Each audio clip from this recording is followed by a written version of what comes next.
ngiyayikhetha inkosi yasebuhleni bamaNazaretha uNyazibizwe. Bafowethu njalo libandla uShembe uyasithanda. Labazali abakhona laba ngcwele bafisa ukuthi uma bephuma beyesontweni nathi sibe khona kanye nabo. Mbongeni uJehova amaNazaretha nezizukulwane zenu. Bafisa ngabe ongenzeka bengabe ngasiqhubanga phambili. Mhlamba ukucabange uma ezophuma umzali esontweni usale wena usale wenza umonakala ekhaya. Mungahle untshontshe umcamela umama wakho akacama lapha phezulu mhlamba ungayifica inyembezi. Ngiyakhumbula omnye umame ngeke ngimushe isibongo bangcwele kodwa wayehleze njalo ebika ngomntwana wakhe ecela isiguqo. Makuyisabatha usibanibani ugwaziwe. Usibanibani wenze umbonthi ngenhliziyo yakhe uyafisa mayibona abanye abantu anti neyakhe ingane ngabe ikhona. Bangcwele manibuya nizaphatha kwakulendle yaseZulu nani lenzanga iphutha. Kodwa nize uNkulunkulu wabantu. Labazali bethu bayebehambe beyocela ingane kuShembe. Babuye beyiqambe namagama, besiqambe namagama kube khona ojabulani.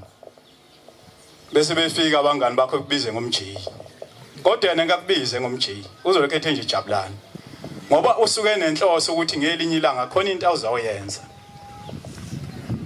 So bafowethu uNkulunkulu uyasithanda. Ngiyakhumbula ngelinye ilanga abangcwele angizukuthatha namngadi. Kodwa ngiyakhumbula ngelinye ilanga abanye abazali abaya kubaba mkhulu. Indaba isho njalo uma ngixoxa ethu abaya kubaba mkhulu bathi inceke yenkosi ingane kasinazo. Sicela usiphe ingane. Wathi ubaba mkhulu nifuna zize kanjani lezi ingane? Twa wathi umama ngisifuna zize kanye kanye. Zafika lezi ingane ubaba mkhulu wathula abangcwele ngaleso sikhathi twa wakhuluma ulimi ongaziwanga umuntu.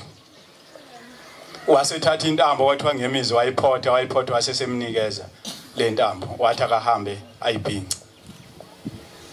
Kuthiwa zafika amaNazaretha lezi ingane zabantathu. Ngicwalisa ukuthi anizile kumuntu bafethu nize uNkulunkulu. Uma niphuma la uShembe usukwenibona kodwa akaphatheki kahle. Labantwana bangcwelethwa bafika kwaba ngamayela abamathathu.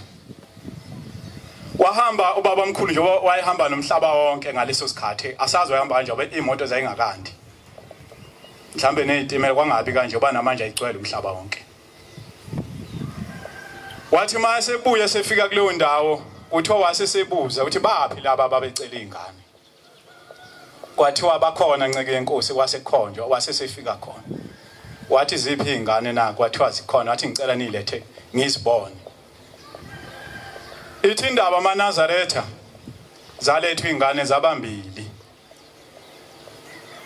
Uthi ubaba mkhulu upho umunye. Waqale kwafihlwa abangcwele. Wafihlwa. Mkhulu angithi nina acela ingane zafika zabantathu. Uphi komunye.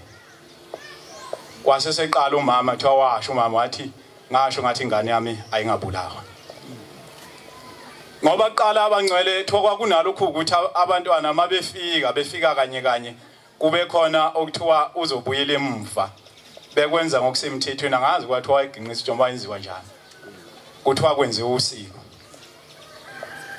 Wathi ubaba mkhulu yabona ke ningiqambise amanga kuleli lizwe lelala ngoba nenafuna izingane zabantu athi nathi nifuna zize kanye uShembe umnikazi wabantu zafika kanye lezi ingane zabantathu. Wasesethi ke kufanele ukucela uxolo ndoda ucele uxolo enkosini yakulesi uma ungakwenzanga ngeke kuphela unyaka ukhona uyohamba emhlabeni.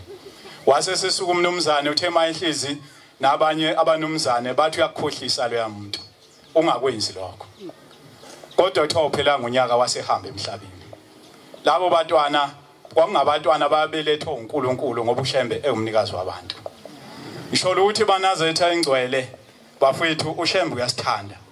Indaba kaNdunakazi mabe nikhumbula abangcwele thiwa wathi mabe phuma abazali bakhe emncane eyinkosana ephuma bekhishwe ekseni kwathiwa hambani nikhiphe inkomo bese niyabuya nizogeza sambe siyesontweni. Kodwa bathi abazali uma bese begeza sebelungiselele ukuhamba abangabuya einkomeni kanti lapha ya sebekhona sebevimba inkomo lapha bafuna ukuyifaka emfuleni owawune ingwenya njengoba uthi uMandliwa ingwenya nje thiwa bafika inkomo lapha basebeganga bekakela kulomfula nje obubona umkhulu nje lapha egibisile thiwa bayikaka lenkomo yaphuma ngapha inkomo phela lo mfula mkhulu neingwenya uthe mayingena inkomo emanzini thiwa wasesuka yena esekotela emshobeni ngemuva esele ngakona kanti ingwenya kudala ibuka uthi mayexoxa lo baba umshumayeli usibiya uthi yathi mayingena inkomo yasiphenduka la iduze yasingwenya ifika simthatha ngapha ngemuva sihamba naye kodwa abangcwele siyezwa ukuthi inkosi yakhona kwaDube lapho ngoba kwakunesethembiso esikhona wathi uShembe ayisophinda ingwenya idla umuntu thiwa inkosi yaDube yangena igumbi lakho nje uShembe wathi ungena lapha makukhona umona lokhona yafika yangena athi Shembe wathi ingwenya ngeke iphinde idla umuntu imdle kanjani nakho isibamba ingane yezwa inkosi yamaNazaretha uShembe oyingcwele ngoba igama elithi Shembe akulona lasemhlabeni bangcwele leli gama elami njoba ngumondli nje igama umzali wami ayichaza ukuthi ngiyokhula ngimondle kodwa likaShembe igama ngeke uzulichaze lifana negama elithi Melchizedek ngeke uzulichaze ngoba kwangela sezulwini waseManazaretha sezwe uShembe ngelesikhathi beyaluza lithi igama isikhathi beyaluza becinga bebheka lapha bebuka kungasabona kucwebisa iziba kanti uShembe usephakathi emfuleni lapha ezibeni uthi umshumayeli waphuma ilanga lase liyoshona ubani owangayibanjwa ingwenya imiyeke ingwenya ihlala ilambile bangcwele ngisho ukuthi abantwana basizulwini sengathi ima bephuma abazali besingabalandela singagcini bafethu ngokulibona namhlanje uShembe uyasithanda sonke inkosi buseni kuzwini amen